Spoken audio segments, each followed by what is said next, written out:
Tudo bem com você? Que a graça e a paz de nosso Senhor Jesus esteja sempre em sua vida. Hoje estarei dando continuidade com a minha exposição na carta de Paulo aos Coríntios, capítulo 4. Eu expus até o capítulo 3, inclusive eu tenho uma playlist, vou deixar essa playlist no card acima, para que você possa assistir os demais vídeos desta carta. Tenho também uma outra playlist da primeira carta de Paulo aos Coríntios. Então vale a pena você ver o conteúdo desta carta e também da outra carta. Vamos lá. Compartilhar aí a minha Bíblia. Está aí. Palavra de Deus. Carta de Paulo aos Coríntios, capítulo 4. O título aí é Dificuldades da Tarefa. É a epígrafe do texto. Tem um outro também, Motivos de Confiança e Encorajamento. É interessante que algumas outras Bíblias trazem outro título.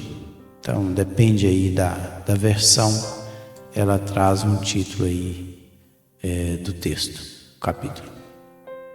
Diz assim: pelo que tendo este ministério, segundo a misericórdia que nos foi feita, não desfalecemos. Pelo contrário, rejeitamos as coisas que, por vergonhosas, se ocultam, não andando com astúcia, nem adulterando a palavra de Deus, antes nos recomendamos a consciência de todo homem na presença de Deus pela manifestação da verdade. Interessante aí, Paulo falando. Ele começa pelo que tendo este ministério. O ministério é o serviço que ele está prestando a Deus no que se diz respeito à propagação do reino de Deus na terra. Então Paulo ele se coloca como um ministro, este ministério ou este serviço. O termo grego aí, ministério, é diaconia. Esse substantivo feminino ele fala de serviço, daqueles que executam os pedidos de outros. Então, diaconia ou ministério é aquele que está executando o serviço de outra pessoa. Então, no caso aqui, é Deus. É Deus quem chamou Paulo, então Paulo está fazendo um serviço a Deus, que é o quê? Propagação do reino de Deus. E ele diz que é segundo aí, a palavra katos é de acordo com o quê? De acordo conforme a misericórdia que nos foi feita. Misericórdia aí é léo, esse verbo dá a ideia de ajudar alguém aflito ou que busca por auxílio. Ajudar alguém que precisa de um auxílio.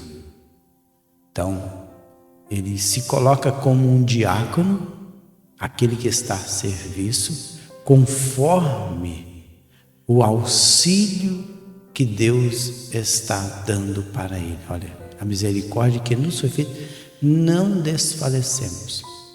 Ou seja, desfalecer aqui é estar completamente esgotado, desanimado. Ou seja, eu executo esse ministério segundo o auxílio que me foi dado, ou seja, o auxílio não é dele, a força não é dele, vem de Deus. E eu falo assim, não vamos desanimar. Olha, pelo contrário, não desfaleçamos. Ou seja, eu não vou desanimar, eu não vou esgotar, eu não vou ficar totalmente exaurido nas minhas forças. Pelo contrário, rejeitar aí é se opor, é o verbo. Falar abertamente no sentido de de se opor. Rejeitamos as coisas que por vergonhosas se ocultam, não andando com astúcia. O que é astúcia? Astúcia é panorgia, que é artimanha, coisa ilusória.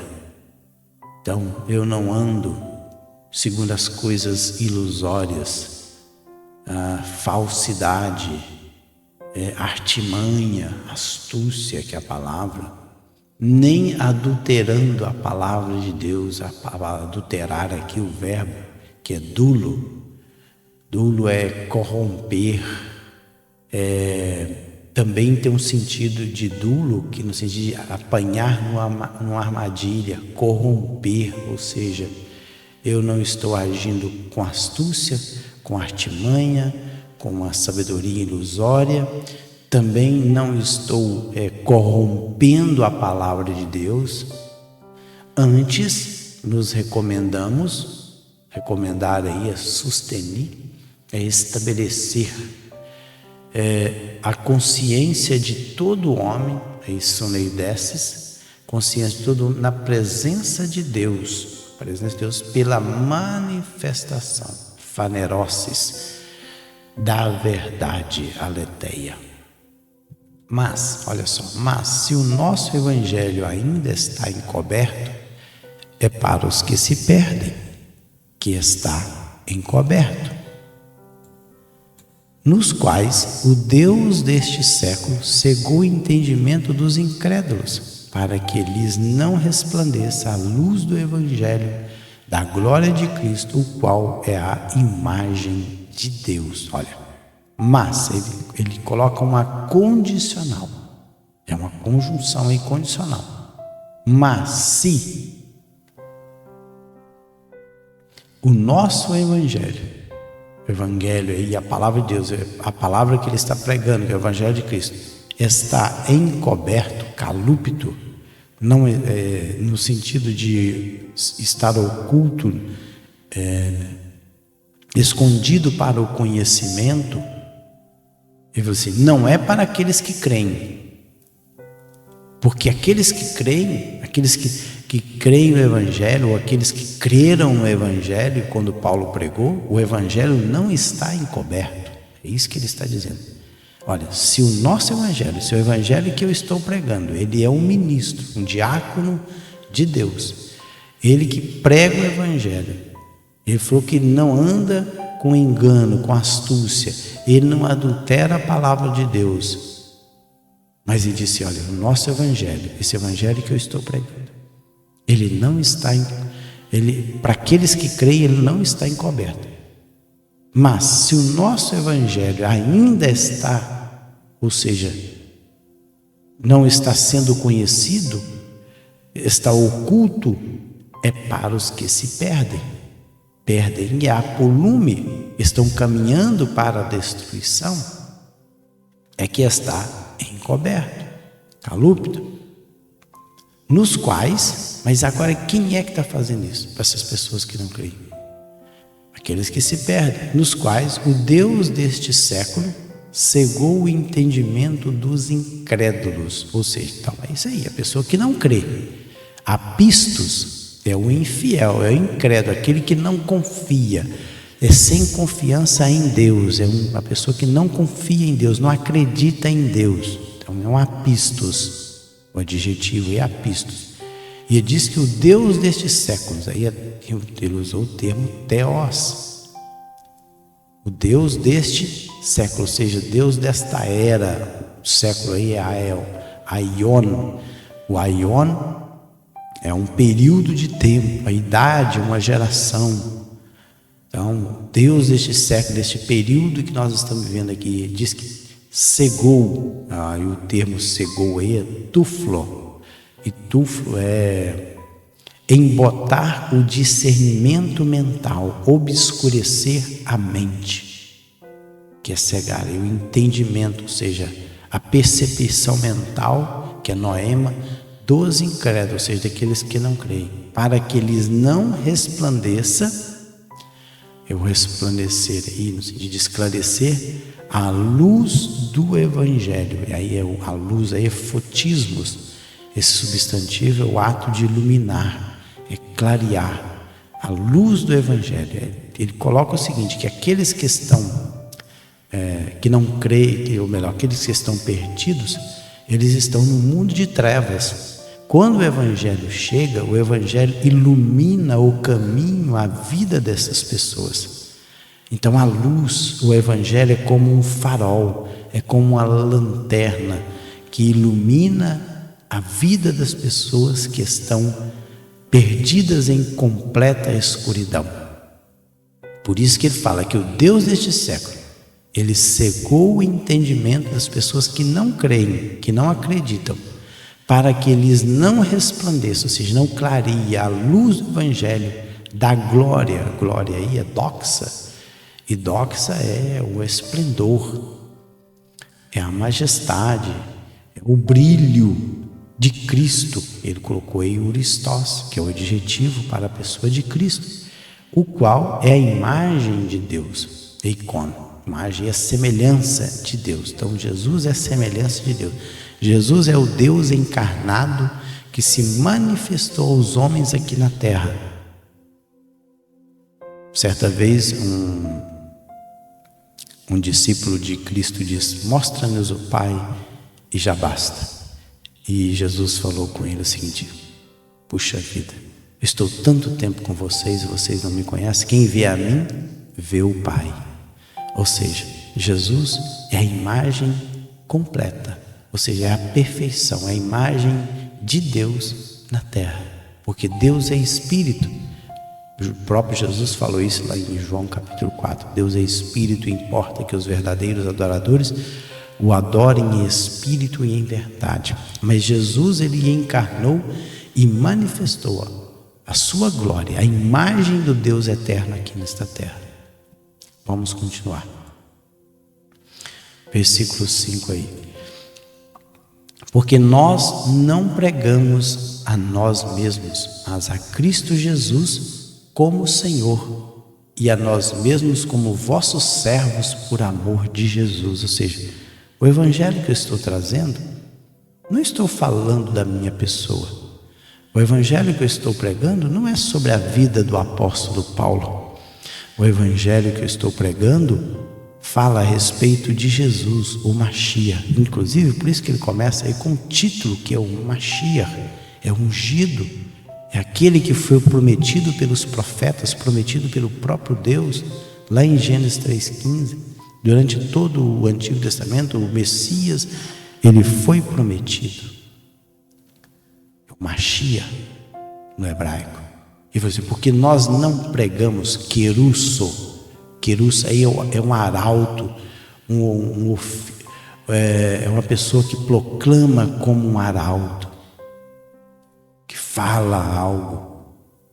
Ele falou assim: nós não proclamamos, falamos a nós mesmos, mas a Cristo Jesus como Senhor, curios, e a nós mesmos, ou seja, e eu, Paulo, como que vossos servos. Ele colocou doulos, que é escravo, é substantivo aí, como escravo, como servo, por amor, e amor de Jesus. Porque Deus, olha, porque Deus que disse: das trevas resplandecerá a luz, Ele mesmo resplandeceu em nosso coração, para a iluminação do conhecimento da glória de Deus na face de Cristo. Interessante. E Paulo, ele parafraseia o Gênesis 1:3. Olha, porque Deus que disse: das trevas resplandecerá a luz, Ele resplandeceu em nosso coração para a iluminação da glória de Deus na face de Cristo. Ele faz um paralelo entre a sua vida, que era completa trevas, e um dia a luz do Senhor resplandeceu dentro do seu coração. Ele lança a mão de um versículo que está lá em Gênesis 1:3, quando diz que a terra era sem forma e vazia, e ela estava totalmente mergulhada em trevas, não existia luz. E naquele exato momento ali, no versículo 3 do Gênesis 1, disse Deus: haja luz, e houve luz. Por isso que das trevas resplandecerá a luz. Ele mesmo resplandeceu em nosso coração. Assim como Deus chamou a luz para que a luz iluminasse o nosso planeta lá no dia da criação, Ele usa o termo. Então, trazendo agora para o sentido espiritual, trevas aqui é esgoto, é escuridão da noite, pessoas nas quais a escuridão se torna uma realidade que as governa, ou seja, as pessoas que estão perdidas estão sem o governo de Deus nas suas vidas. Ele fala assim: das trevas resplandecerá a luz. Resplandecer é lampo, é brilhar, a luz, que é fotos. Ele mesmo, ou seja, o próprio Deus na pessoa de Cristo, ele resplandeceu, ou seja, ele brilhou. Aí ele usou o verbo.